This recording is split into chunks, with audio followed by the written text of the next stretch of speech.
मध्य प्रदेश शासन और भारतीय जनता पार्टी का वरिष्ठ तमगा बहुत जल्द निगम मंडल अध्यक्षों की सूची जारी करने की तैयारी कर रहा है। इस सूची को जारी करने के दौरान विधानसभा चुनाव 2028 की तैयारियों को भी ध्यान में रखा जाने की जानकारी मिल रही है। यदि बात बालाघाट जिले की करूं तो बालाघाट जिले से 3 बड़े नेताओं को निगम मंडल अध्यक्षों का तमगा मिलने की जानकारी मिल रही है। हालांकि इन तीनों को निगम मंडल अध्यक्ष नहीं बनाया जाएगा, किसी एक या 2 को निगम मंडल अध्यक्ष बनाया जा सकता है। जिन 3 नामों पर चर्चा बहुत ज्यादा है उनमें पहला नाम है वारासिनी विधानसभा क्षेत्र के पूर्व विधायक डॉक्टर योगेंद्र निर्मल साहब, दूसरा नाम है बैहर के पूर्व विधायक भगत नेताम साहब, तो तीसरा नाम है भारतीय जनता पार्टी की वरिष्ठ नेत्री श्रीमती लता एलकर मैडम। जी हाँ, विधानसभा चुनाव 2028 निगम मंडल अध्यक्ष की घोषणा और डैमेज कंट्रोल, इसमें 2 नाम बड़े स्पष्ट रूप से दिखाई देते हैं। हो सकता है 2 नाम में लता एलकर मैडम हो सकता है 2 नाम में डॉक्टर योगेंद्र निर्मल साहब हो सकता है 2 नाम में भगत नेताम साहब का नाम शामिल हो। चलिए बात करता हूं मैं वारासिनी विधानसभा क्षेत्र की। दरअसल वारासिनी विधानसभा क्षेत्र में सब कुछ परिदृश्य पलटा पलटा सा है। विधानसभा 2023 के दौरान अचानक कांग्रेस से भारतीय जनता पार्टी में पूर्व कैबिनेट मंत्री श्री प्रदीप जायसवाल गुड्डा जायसवाल साहब की एंट्री होती है। उनकी एंट्री के बाद से तो आधी कांग्रेस भाजपा में हो जाती है और पुरानी भाजपा कहती है हम ओरिजिनल भाजपा है।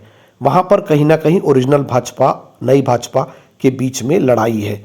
इस लड़ाई के ओपनिंग बल्लेबाज डॉक्टर योगेंद्र निर्मल साहब दिखाई देते हैं, जो हमेशा फ्रंट पर रहकर बैटिंग करते हैं, चौके छक्के लगाते हैं और कहते हैं साहब मैं कभी उस खेमे में नहीं जा सकता।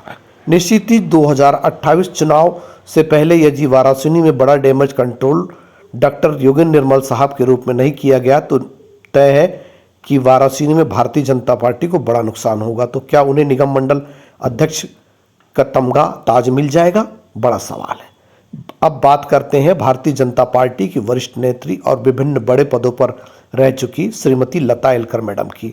लता एलकर मैडम को डैमेज कंट्रोल से ज़्यादा फर्क नहीं है, क्योंकि वो भारतीय जनता पार्टी की एक ऐसी कार्यकर्ता है, पार्टी की सरकार किसी की भी हो, वरिष्ठ नेतृत्व किसी का भी हो, वो अपना काम करती हैं।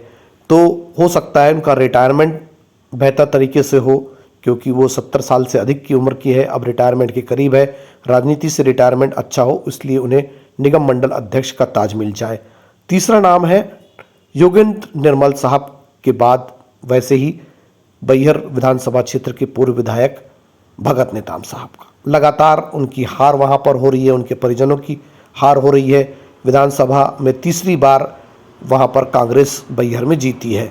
अब हो सकता है अगला टिकट उन्हें ना मिले, लेकिन उससे पहले भारतीय जनता पार्टी चाहेगी कि वो विद्रोह ना करे, क्योंकि भगत नेताम परिवार का एक बड़ा नाम चलता है। अब तक जो है भारतीय जनता पार्टी का एक नाम भगत नेताम परिवार के नाम से चलता है। इसके पहले उनके पिता डॉक्टर सुधनवा सिंह नेताम विधायक रहते हैं, फिर भगत नेताम साहब विधायक रहते हैं। तो दूसरी ओर कांग्रेस के मजबूत चेहरे के तौर पर संजय उइके साहब यहाँ पर लगातार हैट्रिक मार चुके हैं।